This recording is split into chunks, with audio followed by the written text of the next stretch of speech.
So I thought I will take the audience through what Adani is about. But there are a lot of questions in my mind after hearing Mr. Sandeep Mehta and Mr. Akshat Doshi. But anyways, let's browse through what the Adani Group is about. I think just a moment. Yeah. So everybody knows. I mean, the revenue is 15 billion, assets 30 billion, 17K plus people and 70 locations. So I think the video which was shared in the beginning of this said it all. You know, the 70% of Indian cargo is handled through the ports that Adani operates and owns, and 11,000 circuit kilometers of the transmission lines we have. 2.5 or 2 to 2.5 gigawatts of solar installations, 150 megawatt of wind installations.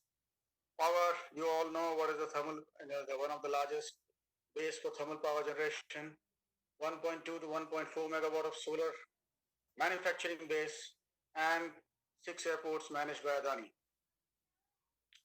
It's a footprint which is spread across the country, and whatever is required mostly in terms of primary resources for setting up a manufacturing or indigenous facility in India.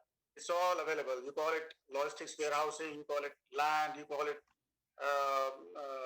permissions, you call it labor, uh, policy advocacy, water, other utilities, and a full stack of power, which means from generation to distribution. And this is what we have on the ports, while there are many terminals across the country which cater to bulk handling and containers. We have our own rail corridor which extends to Kishangarh, Ludhiana, and down north. Um, there are two ports which cater to maximum of the commercial cargo, and they are multi-purpose ports. So this gives a very versatile approach and flexibility to manage logistics on both sides of the country. Our current port area is around 40,000 acres. We're close to the rail links. Our current EMC, which is the manufacturing cluster here, is around 650 acres. See, this is what actually boosts the industry. When we call fiscal and non-fiscal incentives, this is where everybody would look forward to. I mean, you need infrastructure for water, power, warehouses, ETPs. ETPs means effluent treatment plants, sewage treatment plants. When such big setups come across, you need all those things. And then you need logistics corridors, residential areas, and all sort of facilities that could accrue from a logistics corridor, which would mean stuffing, destuffing equipment and facilities, cargo aggregation and custom clearances, of course, right? So this is all available under one roof at Mundra facility. You can see the expanse of the land here. I will just rush through these. This is the land which is available for expansions, and it is 100% catered to for all utilities within the group. And you can see these are the utilities. You see, there is power. A thermal power plant sits right inside the SEZ. You have 47 million liters of desalination plants. Uh, we can expand it to 200 million liters, and then we have 2.5 million liters of effluent treatment plants. We can expand it further as and when the need comes, and we have permissions for all. Then there is a beautiful infrastructure to service the social needs. Now this is what you call as a complete package, wherein industry can be facilitated to for the ease of being set up and being supplied for all the amenities that are required. So airport, railway link, our own link extends to around 60 kilometers. We are connected to the national rail network, road, and of course, the port has around 21 plus berths, which can cater to all types of cargo handling. So, what is happening in the industry today is that there is a need being felt for various products. But where should a country focus? Should it focus on all or everything that it can make, or should it focus on products which can give a high revenue, or which can put the country in a different stream altogether as an exporter or as a manufacturer for domestic service. So if you see the solar industry, the capacities that are coming up or projected are mostly in Asia and of course dominated by China. So this is what China has as on today, and the capacities on cell, wafer, cell, and module, they are growing year on year.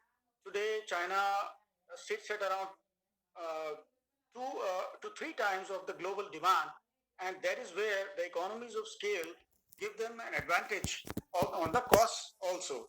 I will refer to some more things about Atmanirbhar because it's a long uh, topic of discussion. It's not just about what we think in the preliminary terms about manufacturing in India.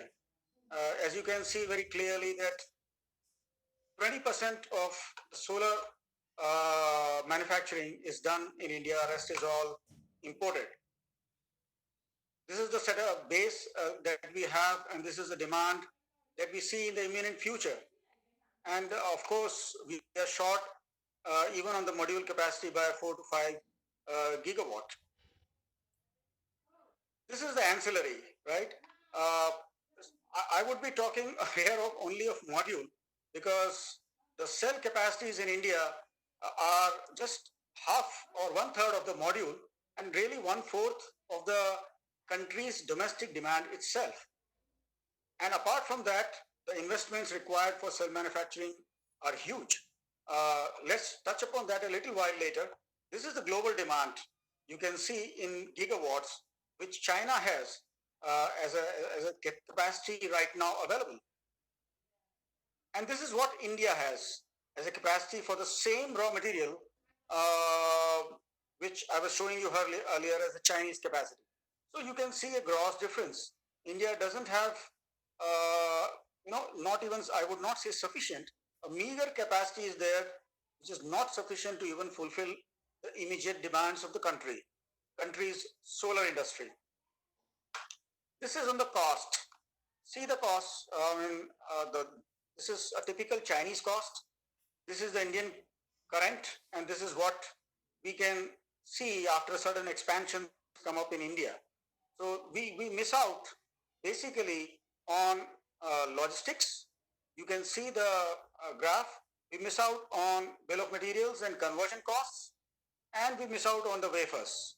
So these three go out to say altogether that India needs to be fully self-sufficient here to cut down on its cost, which I think Akshat and Mr. Sandeep very sufficiently stated.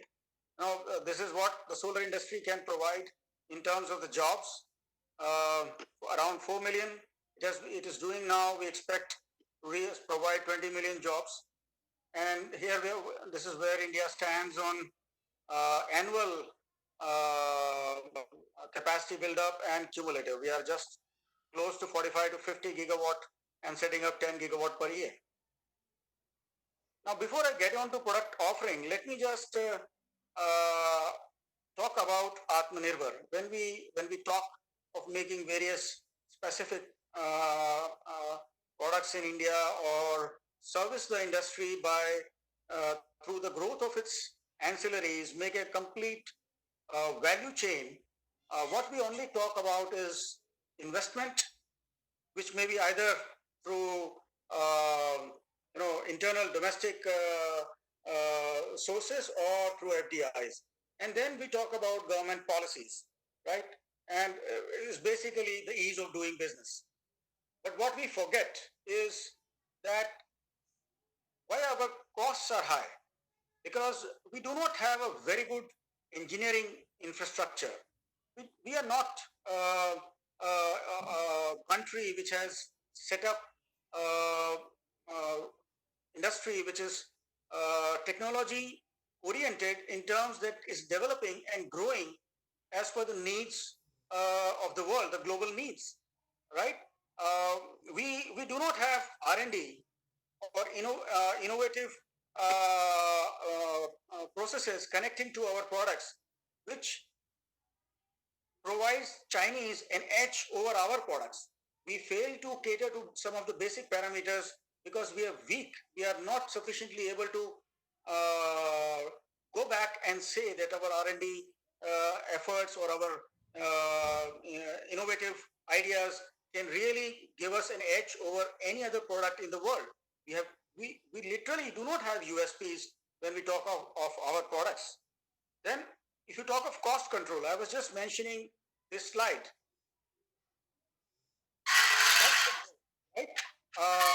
While China has economies of scale, we are talking of building up the or scaling up our capacities. Mr. Sandeep rightly mentioned that speed is the essence of today.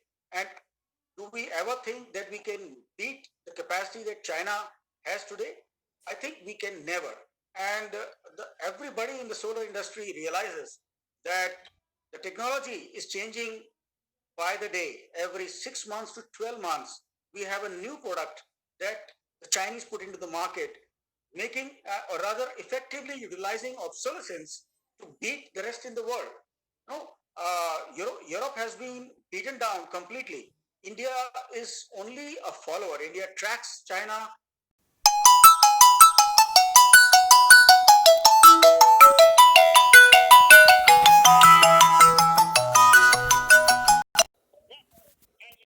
Hello બોલો હાર્દિકભાઈ બોલો Prashantbhai number આલેલો તો વચ્ચે ખબર આપણે વાત થઈ હતી હા તમારા પહેલા પેલા ફોટાની બોલો તારે ફોટા માર નીકળી ગયા ને શું ભાવ કહેલો તમે એ વખતે યાદ ખરો તમને કેટલા કિલોવોટ હતું કિલોવાટ નહીં આપણે પેલું આખું સેટ લેવાનું કહેતો હતો કહેલું મેં તમને ખાલી પેલું લાઈટો મારી ચાલુ છે અને એક પંખો ચાલુ છે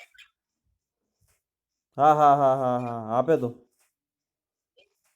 તમે પેલો ફોટા ને બધું મોકલે તું પણ મારે પેલો ફોન બદલે એમાં બધું નીકળી ગયું છે હવે હવે હવે હવે તમારે શું કેટલું ચાલુ કરવું છે મારે 12 કલાક આખો ને રાત્રે બે કે 3 લાઈટો ચાલુ છે તે 10 વોલ્ટની તમારે આવતી હોય આખો સેટ જ લેવો તમારા જોડે પણ એક પંખો એક પંખો ટેબલ ફેન મળશે મારી જોડે અત્યારે ટેબલ ફેન પડ્યો છે એક બરાબર અને લાઈટ કેટલી જોઈએ તમારે 3 લાઈટ જોઈએ 3 લાઈટ જોઈએ છે એમ ને હા 20,000 રૂપિયામાં થશે 20 બેટરી બધું આવી જશે હા બધું આવી જાય તમે ફોટા મોકલો ને એનો આખો સેટ હોય તો તમારા જોડે કઈ એનું પડ્યા હોય તો હા મોકલી આપું